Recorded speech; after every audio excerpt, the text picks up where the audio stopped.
Ողջույն, այսօր ձեր ուշադրությանն եմ ներկայացնելու հնդիկ աստղաբան Արչենայի 2026 թվականի նոր կանխատեսումը, ըստ նրա քաոսի և անցումային շրջան է գալիս, մշտական ճգնաժամեր և այլ իրադարձություններ։ Այսօր բոլորիս է հետաքրքիր, թե ինչպիսի տարի է լինելու 2026 թվականը։ Արչենան 2026 թվականը անվանել է գլոբալ փոփոխությունների տարի, իսկ ինչ է դա նշանակում։ Արչենան այս հարցին պատասխանում է, որ 2026 թվականը ցավոք բերում է շատ ուժեղ էներգիաներ և մշտական ճգնաժամի թրթռումներ։ Այս տարի մենք կտեսնենք այնքան շատ բաներ, այնքան շատ գլոբալ աղետներ, որ որևիցե տարում չենք տեսել, և դրանք կտարածվեն աշխարհով մեկ, քաոս կտիրի ամենուր։ Սա նաև անցումային տարի է լինելու, այն կբերի մեծ փոխակերպումներ։ Մենք դեռևս գտնվում ենք 2025 թվականի էներգիայի մեջ, որն արդեն տեսել է բազմաթիվ ճգնաժամեր, և դա կշարունակվի, կլինեն համաշխարհային ճգնաժամեր, դժվարություններ, և 2025 թվականի էներգիան կշարունակվի նաև 2026 թվականին և իր դիրքերի մեջ կմտնի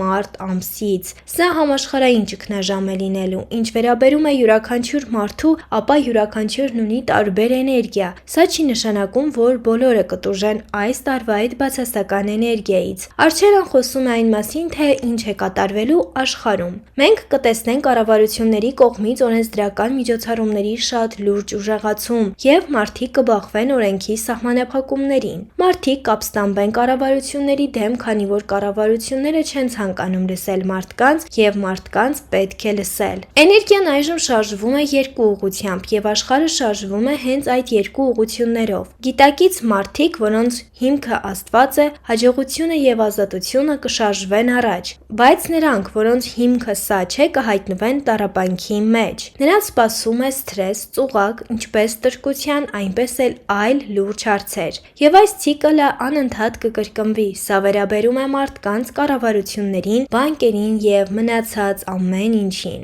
Ինչպես հիշում ենք, Արչենան 2025 թվականը համարում էր կարմայի տարի, և ըստ նրա կարմայի օրենքը միշտ էլ գոյություն է ունեցել, նույնիսկ երբ մենք դրա մասին չգիտեինք։ Յուրաքանչյուր հետևանքի համար կա պատճառ։ 2026 թվականին շատ քաոս կլինի, շատ բացասականություն, բայց այնուամենայնիվ Տերը կօգնի նրանց, ովքեր կենտրոնանում են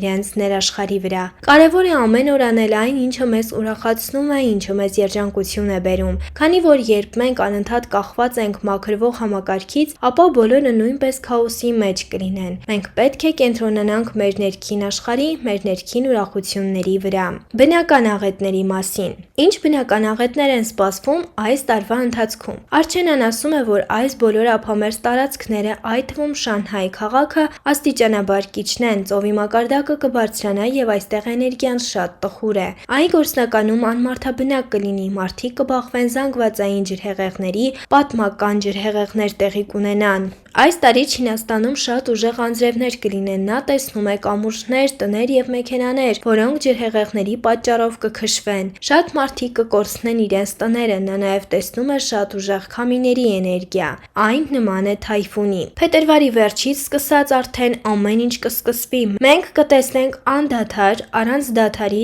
առանց ընդհատման աղետներ։ Այսպիսով, այս բոլոր կանխատեսումների մեջ, իհարկե, մեզ բոլորիս հետաքրքրում է մեր երկրի Հայաստանի ճակատագիրը։ Եկեք միասին հասկանանք, թե ինչ է նա ասել Հայաստանի մասին։ Հայաստանում, ըստ նրա, կյանքը ամեն դեպքում անվտանգ է, բայց ոչ ամենուր։ Հայաստանի շրջանների մի մասը գտնվում են վտանգավոր տարածքում։ Այնտեղ հնարավոր են տեղի ունենալ երկրաշարժեր։ Ըստ նրա, տարվա երկրորդ կեսին է Հայաստանում սպասվում ժամանակավոր քաոս։ Հայաստանում, իհարկե, իրավիճակը դժվար է։ Հայաստանում կա նաև օդի աղտոտվածության մեծ վտանգ։ Հնարավոր է շնչառական հիվանդությունների բարձր մակարդակ։ Սակայն Արչենան, իհարկե, սա չի համարում կարևորագույն խնդիր և խնդրահարույց։ Հայաստանը շատ ավելի կարևոր և լուրջ խնդիրներ ունի, որոնց մասին կարող է մտածել։ Դե ինչ իսկ դուք ինչ եք մտածում այս ամենի մասին։ Հավատում եք Արչենայի կանխատեսումներին, թե ոչ, գրեք ձեր կարծիքը մեկնաբանություններ բաժնում։ Շնորհակալություն։